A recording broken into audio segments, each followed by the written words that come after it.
Hi, and welcome to Projects and Things. My name's Yves. Well, actually, my name's Yves Verelst, because I just moved my Verelst lamp into the new workshop. I'm incredibly excited about this. I had to move out of the old garage because it got demolished, and I decided to invest a little bit into my future and the future of this channel and rented this space. Over there, we're going to build a big storage rack. It's coming. I want to have a second work table because now everything is a mess. Over here is going to be a corner where my kids can play and I can hopefully host kids workshops. So I'll take you on the process of everything getting evolved in here. But for now, we're going to make a present because my son has to go to a birthday party for one of his friends and we still need to get him a gift. For this build, you're going to need a short, thick dowel rod, a long, thin dowel rod, an assortment of small planks, a bigger plank, and then 2 pieces of thin plywood, a handful of 4 centimeter nails, and some hairbands or hair ties, whatever you want to call them. And in this episode, we're going to make a little wooden transformer that transforms from a tank into a robot with a big gun on his shoulder.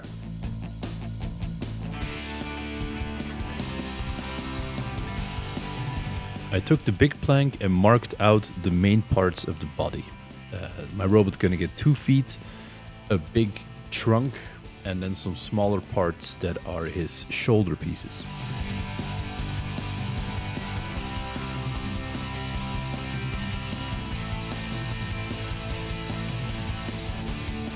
I used the bandsaw to cut the big chunks into smaller chunks because these small pieces are going to be way too dangerous to cut on my table saw. These parts look a bit like feet, but they're actually the shoulders of the robot.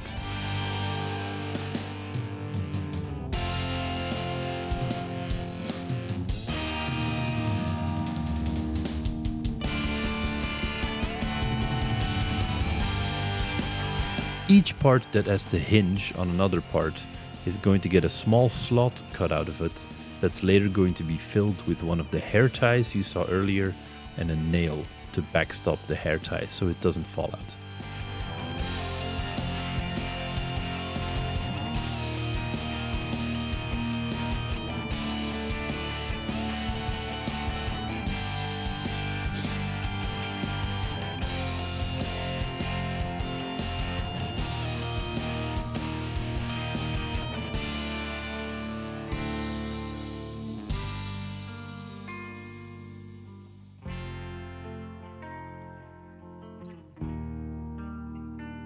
It's important that the slots line up because this way the rubber bands can go through both the hinges and it can go through its full range of motion without getting stuck somewhere.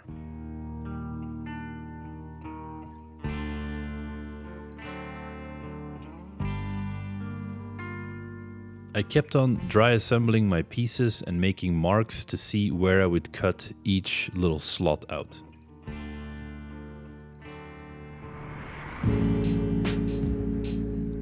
In order to fit the dowel rod, which is going to be the barrel of my tank gun, I actually chucked up a piece from my router into the drill in order to get a hole that was large enough. And even then, I needed to remove a tiny bit from the dowel. So since I don't have a lathe, I'm simply using some coarse sandpaper and my drill press to get the last millimeter off of this.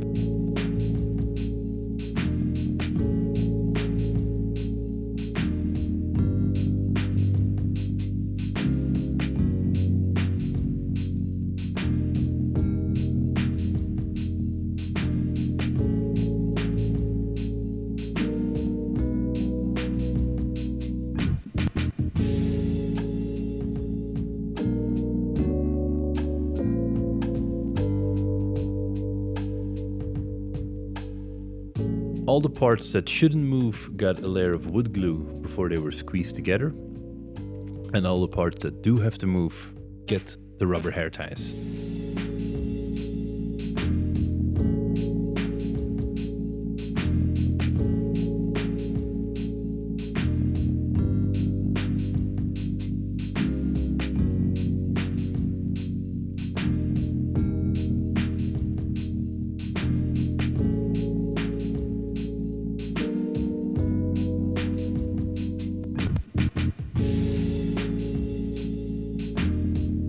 The pieces I'm gluing on here are partly as decoration, but I also realized I needed an extra 0.5 centimeter at the bottom for the wheels to be able to attach to the sides where I wanted them to.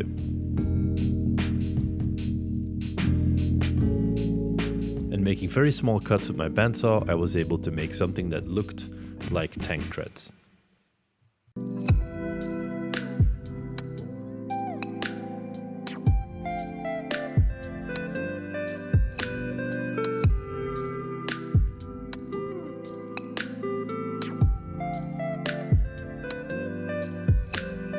The biggest transform action of this transformer is the shoulders have to roll forward, the head goes up, and then the arms come back.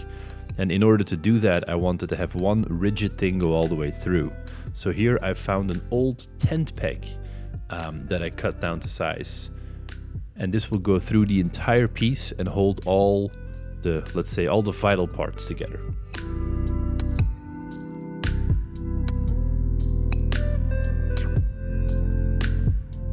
I measured the diameter of my tent peg and then proceeded to drill a hole that was about the same size through all the workpieces.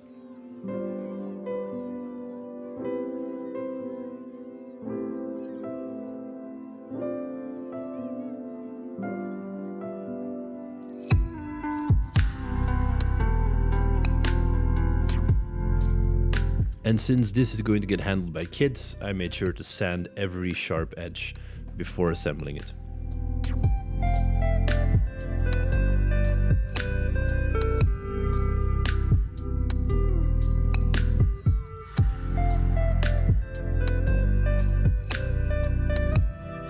So in the cutout you put one hair tie and then a nail gets put through in order to prevent it from jumping back out.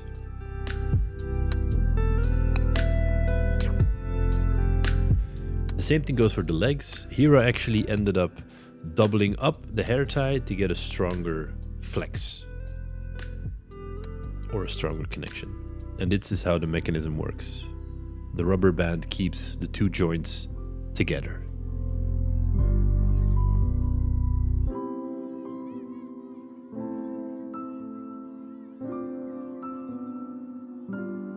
At this point, the gun barrel of the tank was a little bit loose.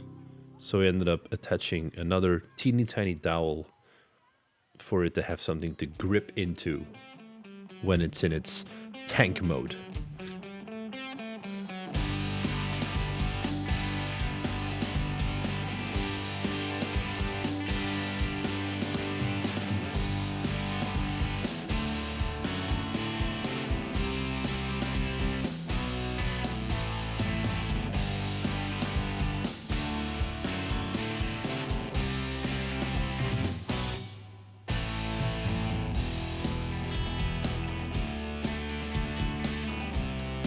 I used a bit of black paint to mark out where the eyes of the robot was gonna come.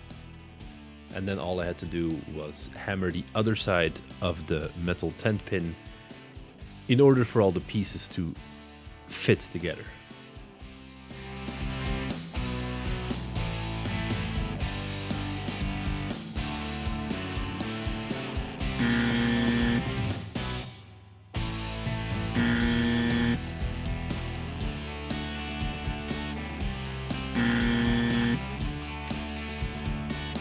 This took a bit of fiddling until I got a position where I could hammer down the tent peg.